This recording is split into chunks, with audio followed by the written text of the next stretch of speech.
Hi, Catnips!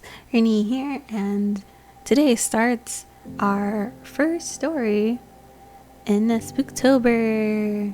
So all of this month we'll be reading short stories by Edgar Allan Poe, because honestly, when it comes to horror, especially short stories, that's the first person I thought of.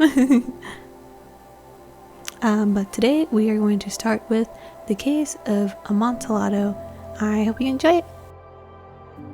The 1,000 injuries of Fortunato I had borne as best I could, but when he ventured upon insult, I vowed revenge. You, who as well know the nature of my soul, will not suppose, however, that I gave utterance to a threat. At length I would be avenged. This was a point definitely settled, but the very definitiveness with which it was resolved precluded the idea of risk. I must not only punish, but punish with impunity. A wrong is unredressed when retribution overtakes its redresser. It is equally unredressed when the avenger fails to make himself felt as such to him who has done the wrong. It must be understood that neither by word nor deed had I given Fortunato cause to doubt my goodwill. I continued, as was my wont, to smile in his face. He did not perceive that my smile now was at the thought of his immolation. He had a weak point, this Fortunato, although in other regards he was a man to be respected and even feared. He prided himself on his connoisseurship in wine. Few Italians have the true virtuoso spirit. For the most part, their enthusiasm is adopted to suit the time and the opportunity to practice imposture upon the British and the Austrian millionaires. In painting and gemini, Fortunato, like his countrymen, was a quack, but in the matter of old wines, he was sincere. In this respect, I did not differ from him materially. I was skillful in the Italian vintages myself, and bought largely whenever I could. It was about dusk one evening during the supreme madness of the carnival season that I encountered my friend. He accosted me with excessive warmth, for he had been drinking much. The man wore motley. He had a tight-fitting parti striped dress, and his head was surmounted by the conical cap and bells. I was so pleased to see him that I thought I should never have done wringing his hand. I said to him, "My dear Fortunato, you are luckily met. How remarkably well you are looking today, but I have received a pipe of what passes for Amontillado, and I have my doubts." "How?" said he. "Amontillado? A pipe? Impossible." "And in the middle of the carnival? I have my doubts," I replied. "I was silly enough to pay the full Amontillado price without consulting you in the matter. You are not to be found, and I was fearful of losing a bargain." "Amontillado? I have my doubts. Amontillado? I must satisfy them. Amontillado? As you are engaged, I am on my way to Lucrece. If anyone has a critical turn, it is he. He will tell me Lucrece cannot tell Amontillado from sherry, and yet some fools will have it that his taste is a match for your own. Come, let us go." "Whither?" "To your vaults." "My friend, no. I will not impose upon your good nature. I perceive you have an engagement. Lucrece, I have no engagement. Come." "My friend, no. It is not the engagement, but the severe cold which I perceive you are afflicted. The vaults are insufferably damp. They are encrusted with nitre. Let us go, nevertheless. The cold is merely nothing. Amontillado, you have been imposed upon. And as for Lucrece, he cannot distinguish sherry from Amontillado." Thus speaking, Fortunato possessed himself of my arm, and putting on a mask of black silk, and drawing a recluse closely about my person, I suffered him to hurry me to my palazzo. There were no attendants at home. They had absconded to make merry an hour of the time. I had told them I should not return until the morning, and I had given them explicitly orders not to stir from the house. These orders were sufficient, I well knew, to ensure their immediate disappearance, one and all, as soon as my back was turned. I took from their sconces 2 flambeaux, and giving one to Fortunato, bowed him through several suites of rooms to the archway that led into the vaults. I passed down a long and winding staircase, requesting him to be cautious as he followed. We came at the length to the foot of the descent, and stood together upon the damp ground of the catacombs of the Montresors. The gait of my friend was unsteady, and the bells upon his cap jingled as he strode. "The pipe," he said. "It is further on," said I, "but observe the white webwork which gleams from these cavern walls." He turned towards me and looked unto my eyes with 2 filmy orbs that distilled with rheum of intoxication. "Nitre?" he asked at length. "Nitre," I replied. "How long have you had that cough?"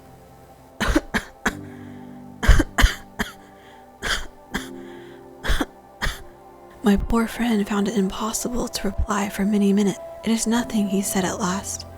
"Come," I said with decision, "we will go back. Your health is precious. You are rich, respected, admired, beloved. You are happy, as I once was. You are a man to be missed. For me, it is no matter. We will go back. You will be ill, and I cannot be responsible. Besides, there is Lucrece." "Enough," he said. "The cough is a mere nothing. It will not kill me. I shall not die of a cough." True, I replied, and indeed, I had no intention of alarming you unnecessarily, but you should use all proper caution. A draught of this medoc will defend us from the damps." Here I knocked off the neck of the bottle, which I drew from a long row of its fellows, and that lay upon the mould. "Drink," I said, presenting him the wine. He raised it to his lips with a leer. He paused and nodded to me familiarly while his bells jingled. "I drink," he said, "to the buried that repose around us, and I to your long life." And we proceeded. "These vaults," he said, "are extensive." "The Montresors," I replied, "were a great and numerous family." "I forget your arm." "A huge human foot door in a field azure. In a field azure, the foot crushes a serpent rampant who are embedded in the heel. And the motto, Nemo me impune lacessit." "Good," he said. The wine sparkled in his eyes, and the bells jingled. My own fancy grew warm with the medoc. We had passed through long walls of piled skeletons, the casks and puncheons intermingling into the inmost recess of the catacombs. I paused again, and this time I made bold to seize Fortunato by an arm above the elbow. "The nitre," I said. "See, it increases. It hangs like moss upon the vaults. We are below the river's bed. The drops of moisture trickle among the bones. Come, we will go back ere it is too late. Your cough." "It is nothing," he said. "Let us go on. But first, another draught of the medoc." I broke and reached him a flagon of de Grave. He emptied it at a breath. His eyes flashed with a fierce light. He laughed and threw the bottle upwards with a gesticulation I did not understand. I looked at him in surprise. He repeated the movement, a grotesque one. "You do not comprehend?" he said. "Not I," I replied. "Then you are not of the Brotherhood." "How?" "You are not of the Masons." Yes, I said. Yes. "You? Impossible. A Mason?" "A Mason," I replied. "A sign," he said. "A sign." "It is this," I answered, producing from beneath the folds of my roquelaire a troll. "You jest," he exclaimed, recoiling a few paces. "Well, let us proceed to the Amontillado." "Be it so," I said, replacing the tool beneath the cloak and again offering him my arm. He leaned upon it heavily. We continued our route in search of the Amontillado. We passed through a range of low arches, descended, passed on, and descending again, arrived at a deep crypt in which the foulness of the air caused our flambeaux rather to glow than flame. At the most remote end of the crypt there appeared another less spacious. Its walls had been lined with human remains piled to the vault overhead in the fashion of the great catacombs of Paris. 3 sides of this intercrypt were still ornamented in this manner. From the 4th side of the bones had been thrown down and lay promiscuously upon the earth, forming at one point a mound of some size. Within the wall thus exposed by the displacing of the bones, we perceived a still interior crypt or recess in depth about 4 feet and with 3 in height 6 or 7. It seemed to have been constructed for no especial use within itself, but formed merely the internal between 2 of the colossal supports of the roof of the catacombs, and was backed by 1 circumscribing walls of solid granite. It was in vain that Fortunato, uplifting his full torch, endeavored to pry into the depths of the recess. Its termination, the feeble light, did not enable us to see. "Proceed," I said. "Herein is the Amontillado. As for Lucrezi, he is an ignoramus," interrupted my friend, as he stepped unsteadily forward, while I followed immediately at his heels.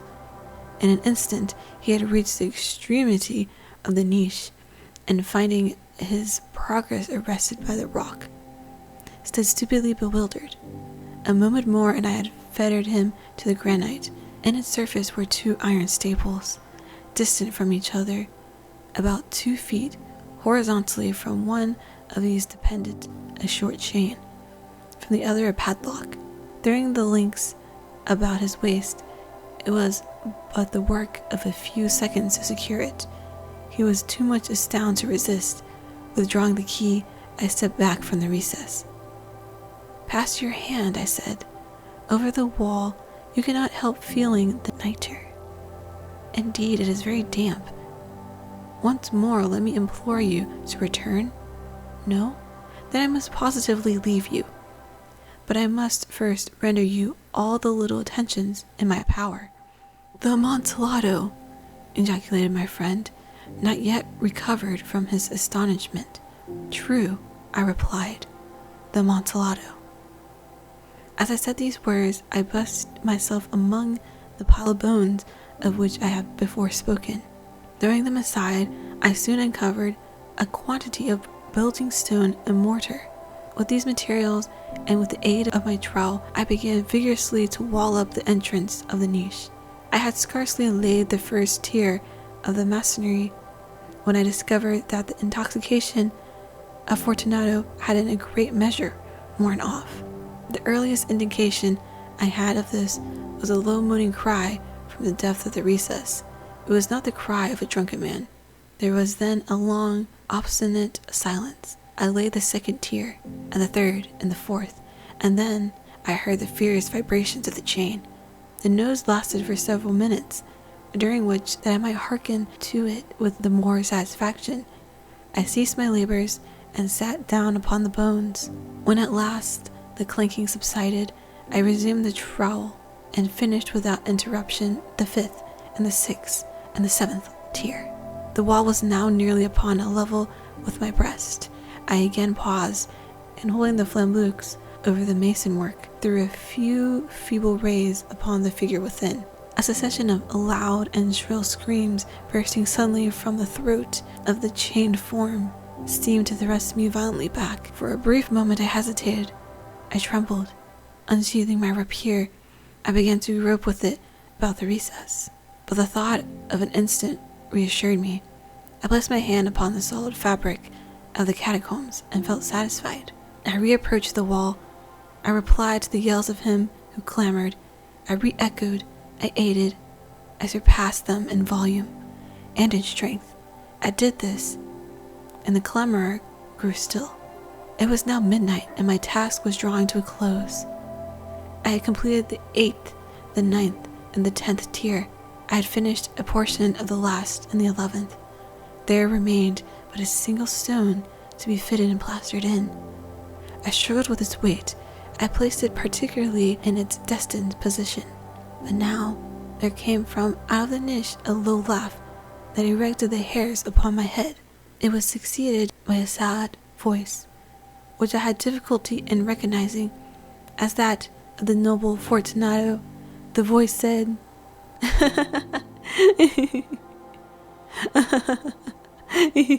a